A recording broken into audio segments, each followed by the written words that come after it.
ओम परमात्मने नमः। पूर्व श्लोक में भगवान ने बताया कि संयोग जन्य सुख भोगने वाला दुखों से नहीं बच सकता, तो फिर सुखी कौन होता है? इसका उत्तर आगे के श्लोक में देते हैं। तो शक्नोति हैव यह सोढ़ुम प्राक् शरीर विमोक्षणाम काम क्रोधोद्भवम वेगम सह युक्त सह सुखी नरा। अर्थात शक्नोति हैव यह काम क्रोधो उद्भवम वेगम। प्राणी मात्र को एक अलौकिक विवेक प्राप्त है। यह विवेक पशु पक्षी आदि योनियों में प्रसुप्त रहता है।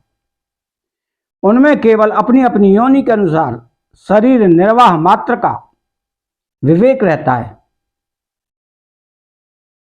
देव आदि योनियों में यह विवेक ढका रहता है, क्योंकि वे योनियों भोगों के लिए मिलती हैं, अतः उनमें भोगों की बहुलता तथा भोगों का उद्देश्य रहता है। तो मनुष्य योनि में भी भोगी और संग्रही मनुष्य का विवेक ढका रहता है।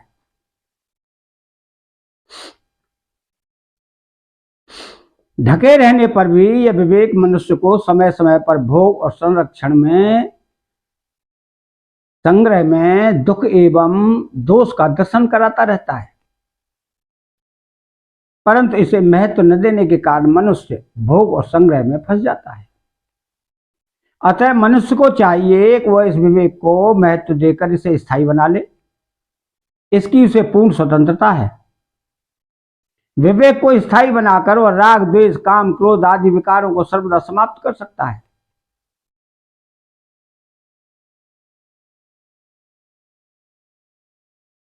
इसलिए भगवान एह पद से मनुष्य को सावधान करते हैं कि अभी उसे ऐसा दुर्लभ अवसर प्राप्त है जिसमें वह काम क्रोध पर विजय प्राप्त करके सदा के लिए सुखी हो सकता है।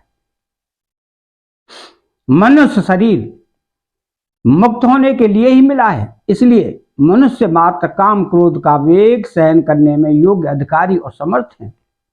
इसमें किसी वर्ण आश्रम आदि की उपेक्षा भी नहीं है।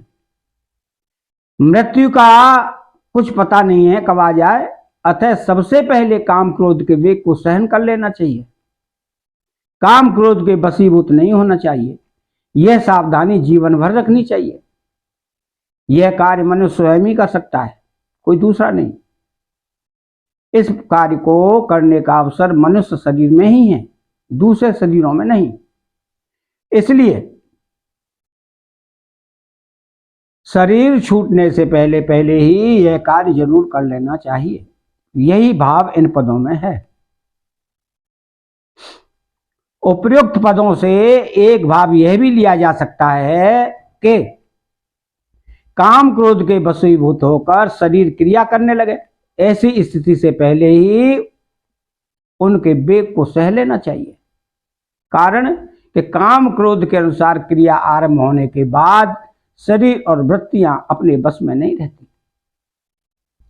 भोगों को पाने की इच्छा से पहले उनका संकल्प होता है। वह संकल्प होते ही सावधान हो जाना चाहिए कि मैं तो साधक हूं, मुझे भोगों में नहीं फंसना है। क्यों?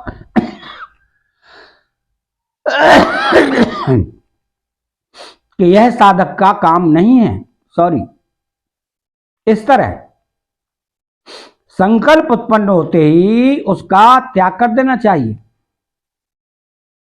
पदार्थों के प्रति राग काम रहने के कारण अमुक पदार्थ सुंदर, अमुक सुखप्रद है आदि संकल्प उत्पन्न होते हैं।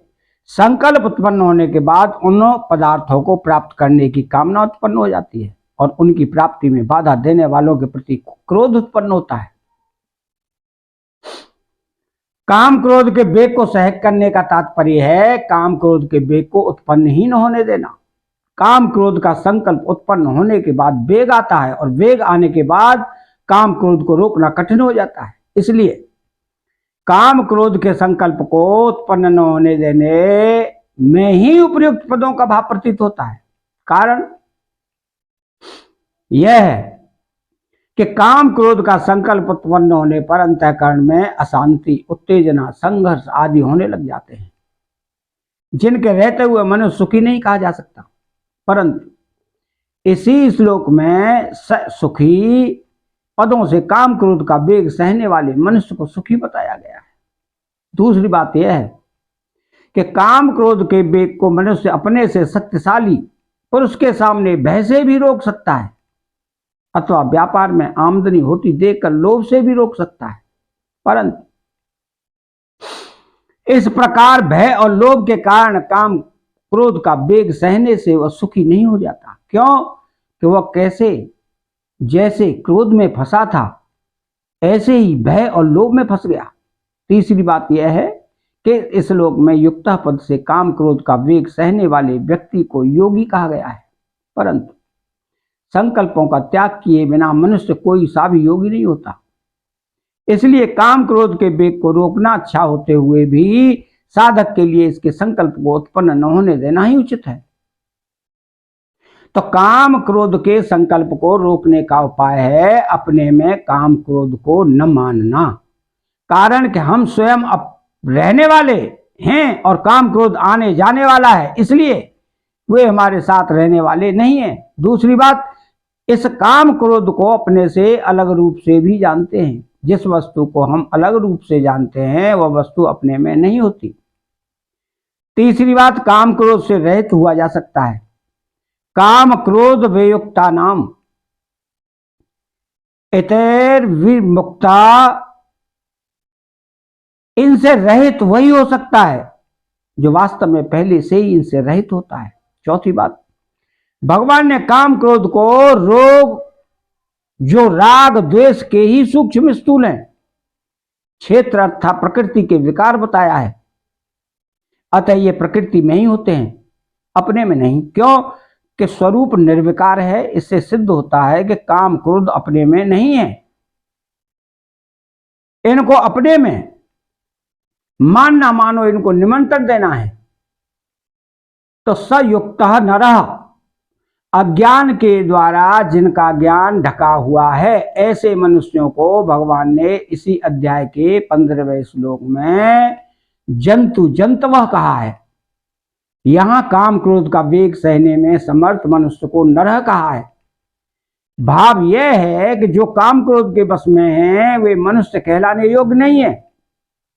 जिसने काम क्रोध पर विजय प्राप्त कर ली है वही वास्तव में नर है, सूरवीर है। समता में स्थित मनुष्य को योगी कहते हैं। तो जो अपने विवेक को महत्व देकर काम क्रोध वेग को उत्पन्न ही नहीं होने देता वही समता में स्थित हो सकता है। सुखी मनुष्य ही नहीं, पशु पक्षी भी काम क्रोध उत्पन्न होने पर सुख शांति से नहीं रह सकते। इसलिए जिस मनुष्य ने काम क्रोध के संकल्प को मिटा दिया है वही वास्तव में सुखी है। कारण कि काम क्रोध का संकल्प उत्पन्न होते ही मनुष्य के अंतःकरण में अशांति, चंचलता, संघर्ष आदि दोष उत्पन्न हो जाते हैं। इन दोषों के रहते हुए वह सुखी कैसे कहा जा सकता है? तो जब वह काम क्रोध के वेग के वशीभूत हो जाता है तब वह दुखी हो ही जाता है। कारण की उत्पत्ति विनाशशील वस्तुओं का आश्रय लेकर उनसे संबंध जोड़कर सुख चाहने वाला मनुष्य कभी सुखी नहीं हो सकता। यह नियम है। इसके अगर गूढ़ भाव में जाया जाए तो पहले स्फुरणा होती है। उस स्फुरणा में सत्ता, आसक्ति और आग्रह होने से वह स्फुरणा पकड़ी जाती है और संकल्प बन जाती है। संकल्प से मनोरथ, मनोराज्य होने लगता है, जिससे काम क्रोधाग्नि का वेग उत्पन्न होता है। साधक के लिए एक नंबर की बात तो यह है कि वेग उत्पन्न ही न होने दे, अर्थात संकल्प न करे। 2 नंबर की बात है कि वेग उत्पन्न होने पर भी वैसी क्रिया ना करे। अतः चैनल को सब्सक्राइब करें, बेल आइकन घंटी को दबाएं और कमेंट बॉक्स में जय श्री कृष्णा लिखें। जय श्री कृष्ण।